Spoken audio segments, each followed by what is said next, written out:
Kaixo lagunak, kaixo Joseba, ongi etorri gure etxera, Ahomi kantinara. Donostian gaude, Egia auzoan, eta ni Ander naiz. Bisitan etorriz gero, aurkituko nauzue bai tabernan edo bai jangelaren ardurapean. Eta hemen nire ondoan, Gabriela dugu, Gabi, Bartzelonakoa bera, eta gure sukaldearen Arima. Kaixo, ongi etorri. Gaur, Kataluniako plater tipiko bat prestatuko dugu, eskalibada. Beno, Ahomi kantina pretentsiorik gabeko jatetxe bat dela esan genezake, leku xumea, bai? Gure helburua da jendea sentitu dadila hemen etxean bezala.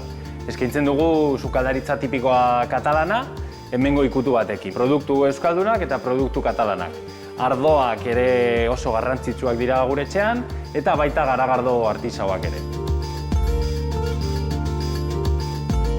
Eskalibada Kataluniako plater oso tipikoa da, barazkiekin prestatzen dena.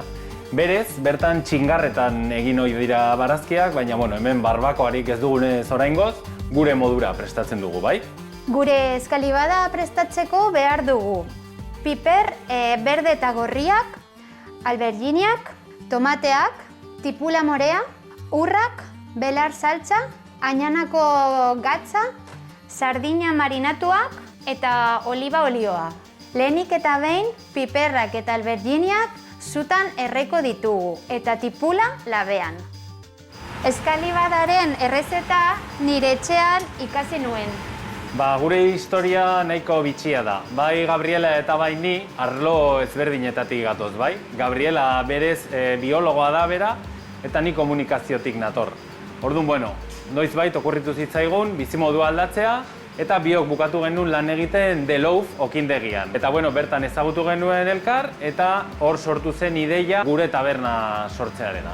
Gure artean beti txantxetan gabiltza ea ze sukadaritza den hobea, euskalduna edo kataluniarra.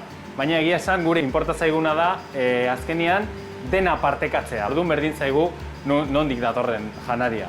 Gure plater salduenetarikoa egia esan eskalibada da. Naiz eta nahiko bitxia den, bai, zaporek estatu hori izan da.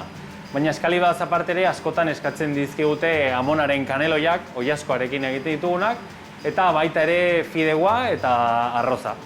Barazkiak zutan erreta gero, zaporek estatu bitxi hori lortuko dugu, eta gero egin behar dena da zatitu eta garbitu eta horrela ja presteko litzateke.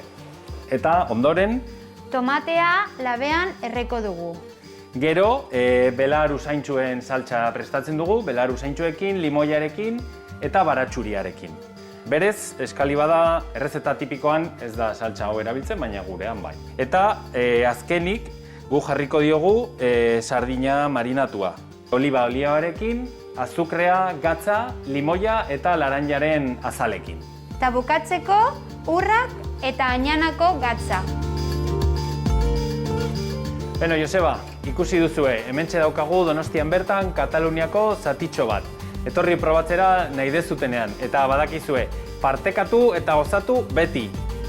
Eta orain, hoberena, dastaketa, bon profit! Agur! Agur!